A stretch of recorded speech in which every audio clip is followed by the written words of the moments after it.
იყო შალვა ნათელაშვილი, ხოლო შემდეგი ჩვენი რესპონდენტი მიიჩნევს, რომ ყველა მისი პოლიტიკური ოპონენტი, უпростоრე ჩვენი შემდეგი რესპონდენტი ამბობს, რომ ბიძინა ივანიშვილისთვის ყველა მისი ოპონენტი არის მოღალატე და წინააღმდეგ მებრძოლი ქვეყნისა.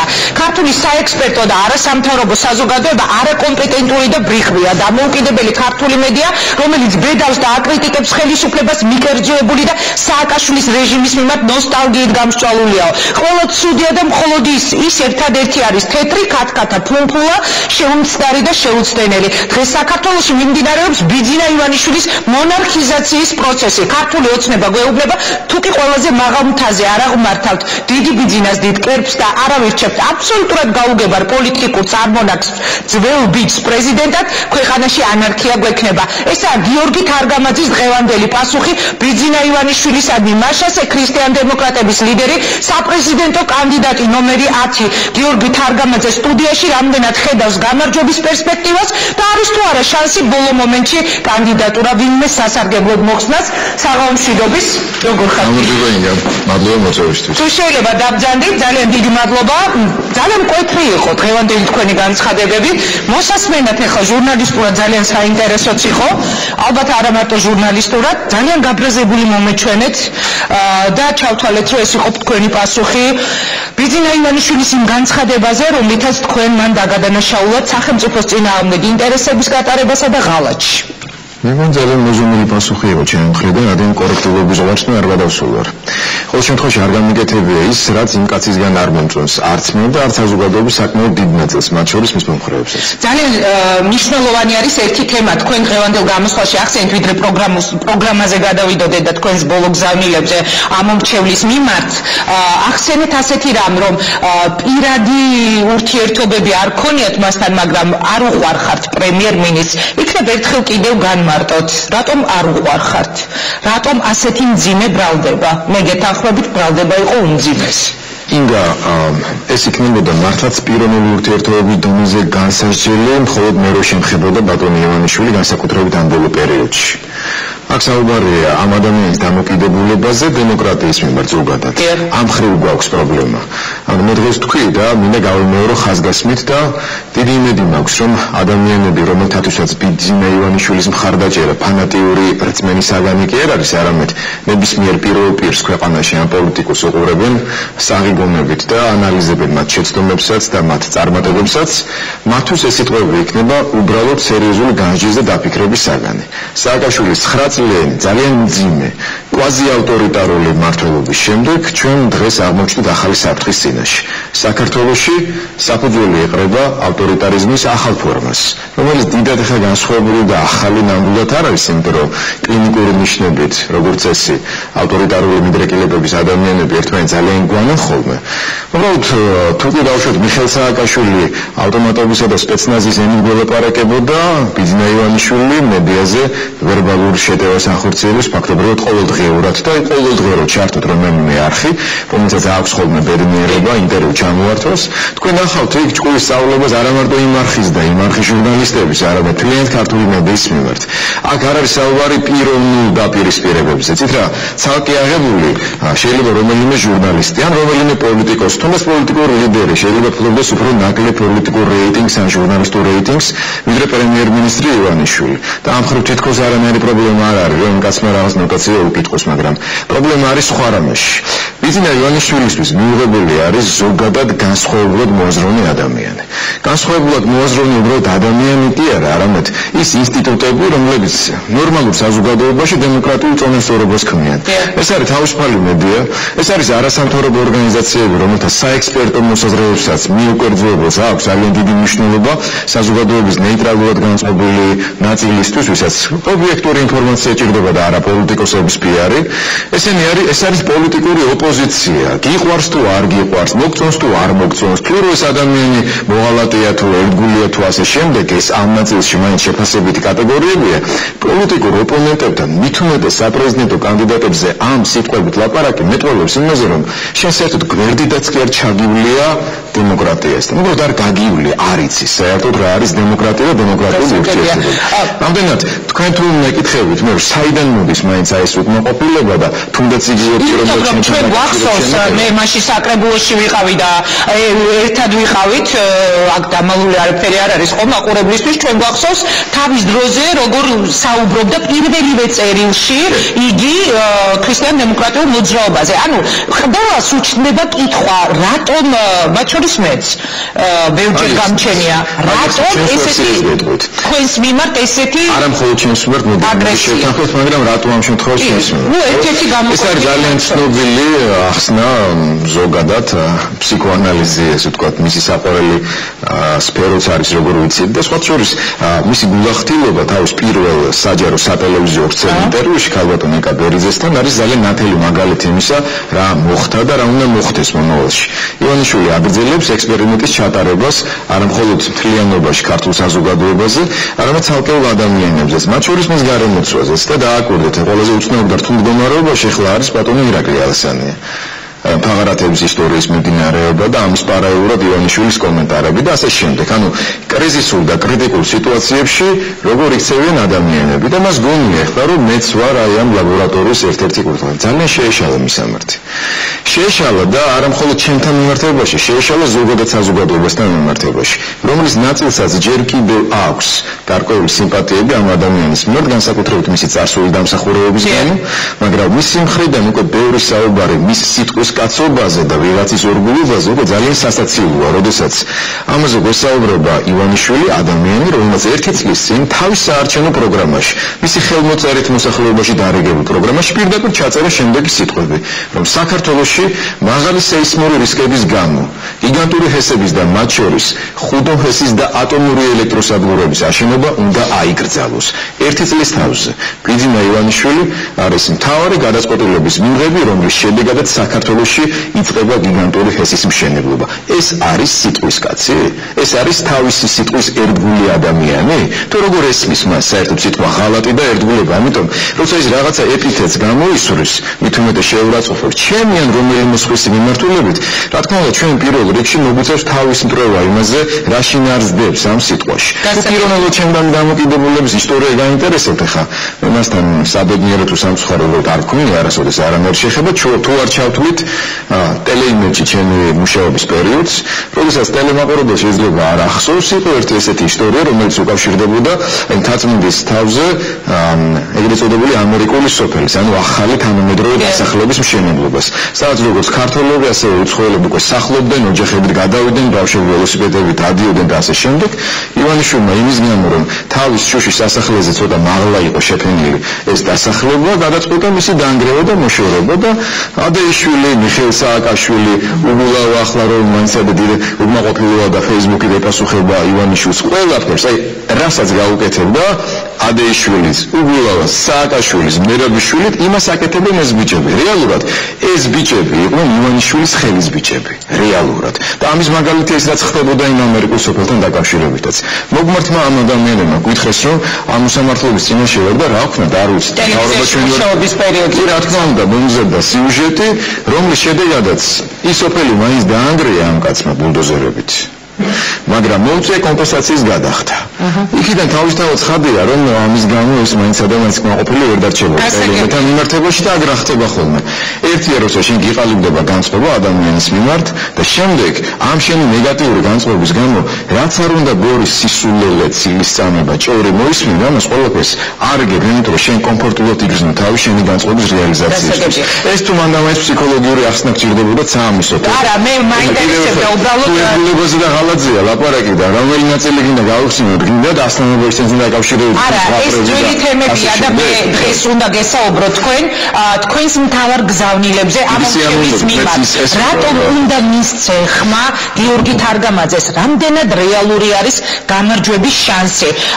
და ერთი კიდევ ერთობლიობაში მინდა თქვენი ეს პასუხი რომ მოვისმინო, ქუჩის აქციებს აანონსებდა ჯერ ნინო ბურჯანაძე, ეხლა უკვე აანონსებს შალვა ნათევაშვილი. როგორი როგორი იქნება თქვენი პოზიცია თუ არჩევნების შედეგები არ იქნება ისეთი როგორიც წარმოგიდგენი? ამ ეტაპზე ჩვენ ვართ კონცენტრირებული საარჩევნო შედეგზე, საარჩევნო კამპანიაზე, ამიტომ მაინც ნაადრევად მიმაჩნია არჩევნების შემდგომ ჩვენს რეაქციებზე საუბარი. თუმცა გამომდინარე იქიდან, რომ თავად ივანიშვილმა უკვე გამოაცხადა საჯაროდ ციფრები, რომელიც უნდა დაიწეროს არჩევნების დღეს, მეც ბატონ შალვასაც ხვევსაც გამოუწერა უკვე ეს ციფრები და თქვა, რომ ამდენი უნდა იყოს აქ, ამდენი უნდა იყოს აქ და ასე შემდეგ. ეს უკვე არის საკმაოდ სერიოზული, არა უბრალოდ ეჭვის საფუძველი, არამედ იმ დასაბუთებული ვარაუდის საფუძველი, რომ საქართველოში არჩევნების მასობრივი გაყალბება მოხდება. ერთადერთი რა თქმა უნდა ეს არის პირდაპირი დირექტივა, ირებეგი არა, პირდაპირი დირექტივა იმ 40,000-მდე საარჩევნო ადმინისტრაციის თანამშრომლებისათვის მთელი საქართველოს მასშტაბით, რომლებიც წინ მთვარიან არჩევნოფრენულან. ეს ადამიანები ნაცმოძრაობისა და ქართული ოცნების წარმომადგენლები საარჩევნო კომისიებში და თქვენ და ტელემაყურებელმა იცის, რომ თვეების წინ იმიტომ შემოუკარი განგაშის ზარები, რომ ამას აკეთებდა ქართული ოცნება და ნაცმოძრაობა შეთანხმებით, რომ სხვა არც ერთი პოლიტიკური პარტიის წარმომადგენელი საარჩევნო კომისიაში არ ყოფილიყო. ეს არის ბიძინა ივანიშვილის შუის გაკრეთის პოლიტიკის გარდაუვალია გაყალბება ამას. ეს არის ბიძინა ივანიშვილმა 2 წლის წინ თქვა, რომ მის ტაქტიკურ ამოცანას წარმოადგენს შუა გაიკრიფოს. და 1 წლის თავზე ხელისუფლებაში მისი მოსვლისა ყველა სფეროში, როგორც პოლიტიკურ დონეზე, ანუ პარლამენტში, ასევე საარჩევნო კომისიებში, ჩვენ მივიღეთ სურათი, როდესაც შუა ხელოვნურად მართლაც იქნა ნიველირებული და ერთ-ერთზე დარჩა მარტო ქართული ოცნება და ნაცმოძრაობა. საარჩევნო კომისიებში მესამე სუბიექტი არის. რომელ დემოკრატიაზე გველაპარაკება ეს ადამიანი? სად არის საერთოდ რა პლურალიზმი, რა კონკურენცია, რა სამართლიანი საარჩევნო გარემო, როდესაც გარდა იმისა, რომ ჩვენ და ჩვენს მომხრეებს თავში ზონდერებით არ უტყავენ და კუდელი არ აკითხავს ხანე რომელიმე ჩვენს მხარდამჭერს, სხვა ყველა მიმართულებით ჩვენ ვხედავთ დემოკრატიული პროცესის რეგრესს, რომელიც ისედაც ჭაკატი იყო ჩვენ სიტუაციაში და სააკაშვილის მმართველობის პერიოდში ისედაც მძიმე სიტუაცია. ანუ ეს არის მე კიდევ ერთხელ გავიმეორებ თქვენთვის იმ სიმპტომი წინასწარი პროგნოზის გაკეთების საშუალებას გაძლევთ, რომ გაყალბდება ყველა ვარიანტში. ბიძინა ივანიშვილის განცხადებები ამ ციფრებთან დაკავშირებით, ეს არის პირდაპირი დირექტივა მათ ქვეშ მონურმორჩილებაში მყოფი საარჩევნო კომისიის წევრების უმრავლესობისადმი, ყველაზე ამას ვერ ვიტყვით, მაგრამ აბსოლუტური უმრავლესობისადმი, რომ ნაცმოძრაობისა და ქართული ოცნების პოლიტიკური ინტერესების შეთანხმების შემთხვევაში, რაც გარდაუვალია არსებული საარჩევნო სიტუაციის რეალურად გადანაწილებული ხმებისა და მოსახლეობის განწყობების გათვალისწინებით, რომ ისინი გარიგდებიან მათ შორის საარჩევნო უბნებზეც და სამწუხაროდ არც ერთ მესამე ან მეოთხე პოლიტიკურ ძალას ამ გარიგების ჩასვლის შესაძლებლობა საარჩევნო კომისიების დონეზე არ ექნება, იმიტომ რომ არავინ არ დაგვიშვას. რაც იზამთ იმ შემთხვევაში, თუმცა აღმოაჩენთ, რომ სწორედ ისე წავიდა მოვლენები, ისე განვითარდა, როგორც ახლა საუბარი. ამიტომ თქვი, ახლა ჩვენ ვართ კონცენტრირებული არჩევნები. ანუ ჯერ არ მიუხედავად იმისა, რაც გამოაცხადა და რასაც გეგმავს ივანიშვილის ნაცმოძრაობა, რა თქმა უნდა, გამოსავალი არის ჩვენი მხარდამჭერების აქტიურ მოსვლასა და მხარდაჭერაში.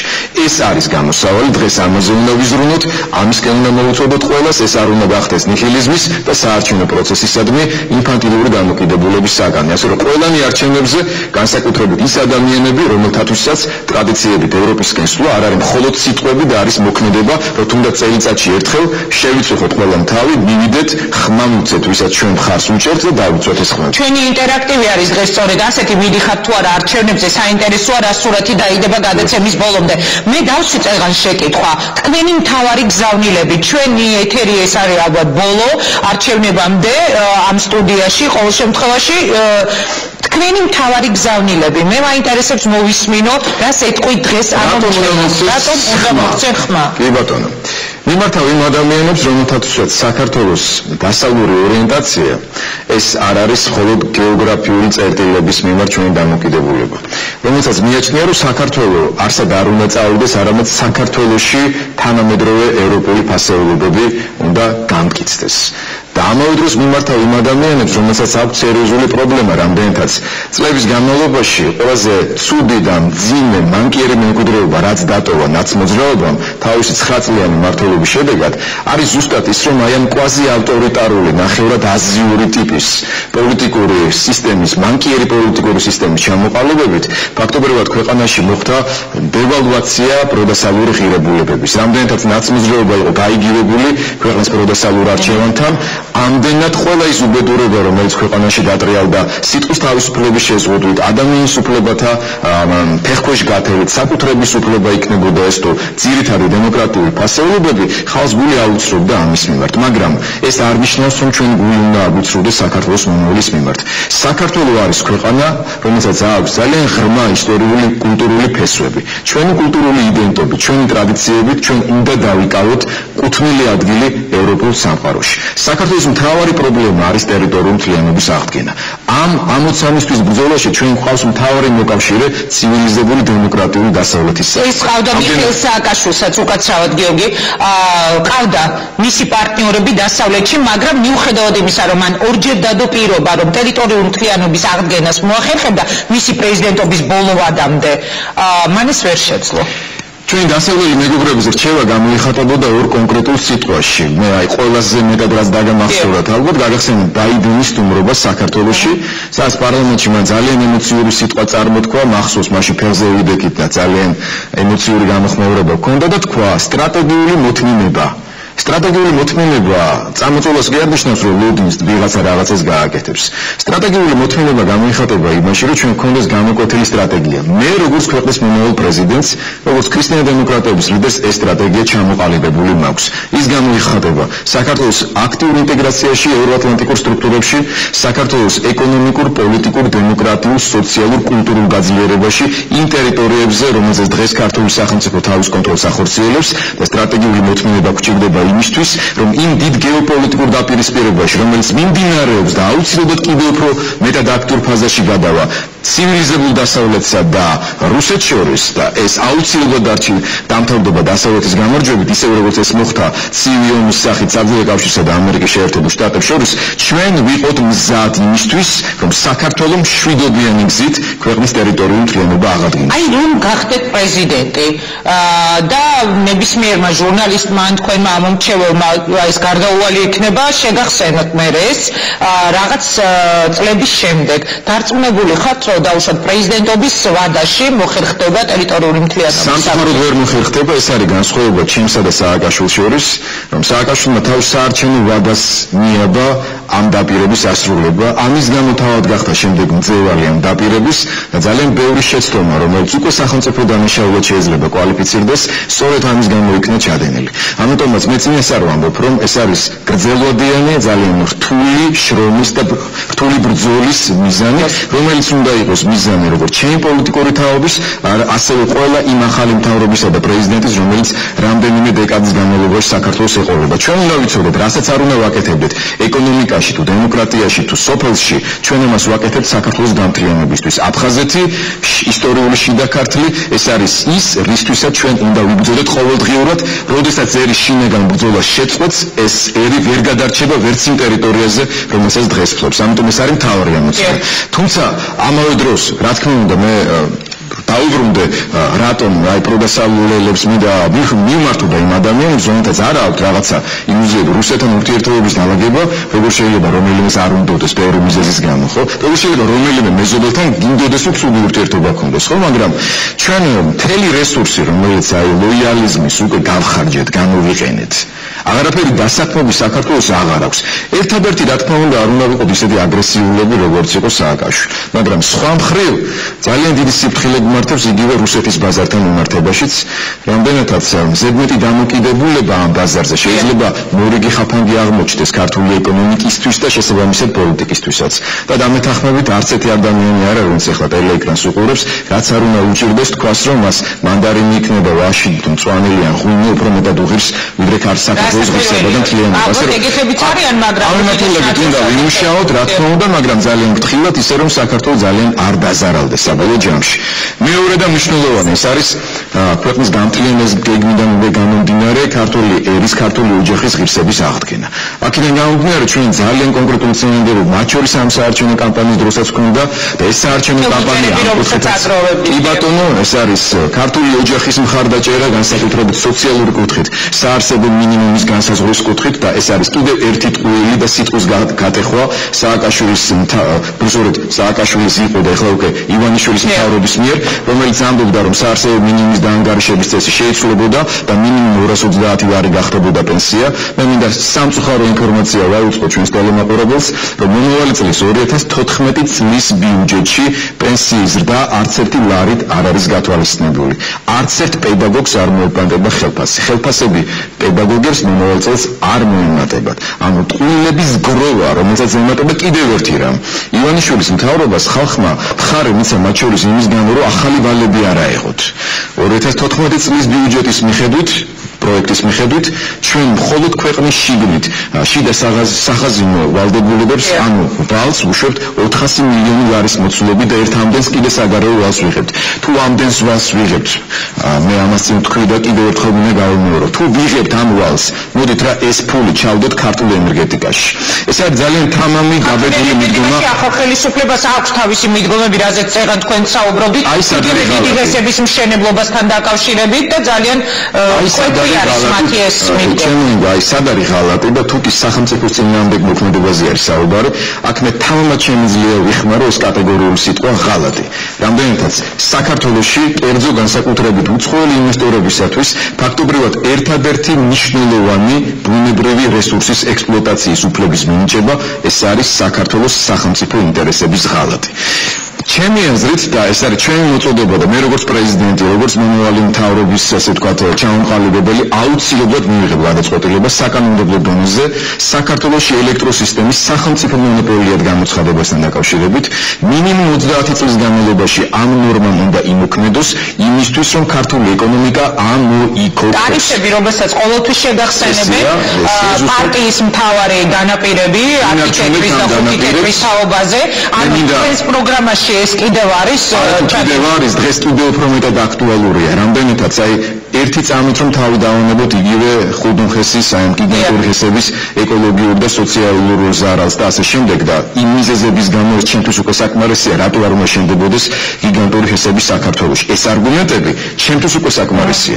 ამიტომაც მე მხარს ვუჭერ მცირე და საშუალო ხესების მაქსიმუმ 100 მეგავატიანი ხესების აშენებას საქართველოში. მაგრამ ერთი წუთით რომ გადავდოთ ეს გვერდზე ეს არგუმენტები, წმინდა კომერციული ეკონომიკური სარგებელის კუთხით შევხედოთ ამ პროექტების განხორციელებას. ჩვენ მივიღებთ უზარმაზარ ჰესს, უზარმაზარი ეკოლოგიური რისკების, მთელი სოფლების, ასახლების და ისტორიის წაშლის ფასად, მაშინ როდესაც ქართულ ეკონომიკას და საქართველოში ჩვეულებრივი ოჯახების კომუნალურ გადასახადებს ეს პოზიტიურად არც ერთი თეთრით არ დაეტყობა. რამდენადაც ხალხმა მინდა იცოდეს, საქართველოში მოქმედი კანონმდებლობი და ეს იყო სააკაშვილის ხეთაგურის ენერგეტიკული პოლიტიკა, რომელსაც ძალიან წარმატებით კოჰაბიტირებულად აგრძელებს უკვე ივანიშვილი კალაძე, საქართველოში მოქმედი კანონმდებლობით ახალაშენებული კერძო ინვესტიციის შედეგად განხორციელებული ელექტროსადგურის, ჰიდროელექტროსადგურის მიერ გამომუშავებული ელექტროენერგიის ფასი არის დერეგულირებული. მარტივ ენაზე ვუთხრათ ხალხს, სახელმწიფო მოკლებულია ბერკეტებს მოახდინოს რაიმე გავლენა ამ ჰიდროელექტროსადგურებზე გამომუშავებული ელექტროენერგიის ფასზე. არა ჩვენი ამოცანა რა არის? ერთადერთი ბუნებრივი რესურსი ჩვენ არ გვაქვს გაზი, არ გვაქვს ნავთობი მაგალითად აზერბაიჯანისავით. ქართული ეკონომიკა იმიტომ ვერ მუშაობს, რომ ძვირია საქართველოში რამის კეთება. სანამ ქართულ პროდუქტს არ ექნება ხარისხმიანობას კონკურენტებს. კახი კალაძე მაგალითად ჩვენ ეთერში თქვა, რომ ეკონომიკა ვერ განვითარდება თუ არ მოხდება დამატებითი რესურსების სამწუხარო ჩვენი მთავრობის პირადი ეკონომიკა განვითარდება. მათი შემოსავლები გაიზრდება და მათი პირადი ინტერესები საქართველოს მთავრობის იმ წევრებზე, რომლებიც ამ საკითხთან დაკავშირებით იღებენ გადაწყვეტილებას პრემიერ-მინისტრის თანამდებობით. მე გამოურიცხავ, რომ ისინი იმდენად გულუბრყვილოები იყვნენ, რომ ვერ ხვდებოდნენ, რომ კერძო უცხოელი ინვესტორების ხელში ამ უზარმაზარი ბუნებრივი რესურსის ჩაგდება, ეს არის სახელმწიფო ინტერესებისათვის ზურგის შექცევა. ამიტომ ჩვენი მთავარი დანაპირები ელექტროსისტემის სახელმწიფო მონოპოლია, ელექტროენერგიაზე ფასების შესაბამისად შემცირება, ეს პირდაპირ ასახვას პოვებს გაზის ფასზე საქართველოში, იმიტომ ჩვენ უკვე იზოფასო გაზი მთლიანად დაგვრჩება ბუნებრივი აერის მიწოდების კუთხით, მცირე და საშუალო საწარმოებისთვის და მომხმარებლებისათვის მოსახლეობისთვის და ეს პირდაპირ გავლენის ახდენს წყალზე. ანუ პირდაპირ გაიარება ცხოვრების ერთი და მეორე, რაც ყველაზე მთავარია, მცირე და საშუალო ბიზნესის განვითარება, როგორც საგადასახადო პროგრესული გადასახადების, ასევე ენერგომატარებლების ფასების შემცირების კუთხით. ეს არის ძალიან კონკრეტული გზავნილები, რა თქმა უნდა, აგრარული კოოპერატივების, ჯანდაცვის სისტემის რეფორმირების, ნორმალურ სარაზღვეო სისტემაზე გადასვლის, განათლების სისტემაში რეფორმების გატარების კუთხით. ასე რომ პრეზიდენტს, რა თქმა უნდა, ახალი კონსტიტუციის ახალი დიზაინით არა აქვს პირდაპირ უფლებამოსილობები ჩაერიოს ყოველდღიურ ცხოვრებაში მთავრობის, მაგრამ მაგრამ ხალხი ირჩევს ადამიანს, რომელსაც უნდა ჰქონდეს წარმოდგენა რა ტიპის, როგორი სახის, როგორი შინაარსის ქვეყანას აშენდეს. ეს არის ევროპული სახელმწიფო, ევროპული სამართლებრივი და სოციალური კეთილდღეობის სტანდარტებით და ქართული შინაარსით, ქართული სულით, ქართული გულით და ქართული ინტერესით. ძალიან დიდი მადლობა, წარმატება მინდა გისურვო, სულ რაღაც 5 დღე არის დარჩენილი არჩევნებამდე. აბა თქვენიცით ნახვამდის ძალიან დიდი მადლობა მონაწილეობისთვის გადაცემაში. მასე ეს იყო გიორგი თარგამაძე. რამდენიმე წუთში რეკლამის შემდეგ ხალხის პარტიის ლიდერის კობა დავითაშვილის ბოლო გზავნილები დიდი პოლიტიკიდან.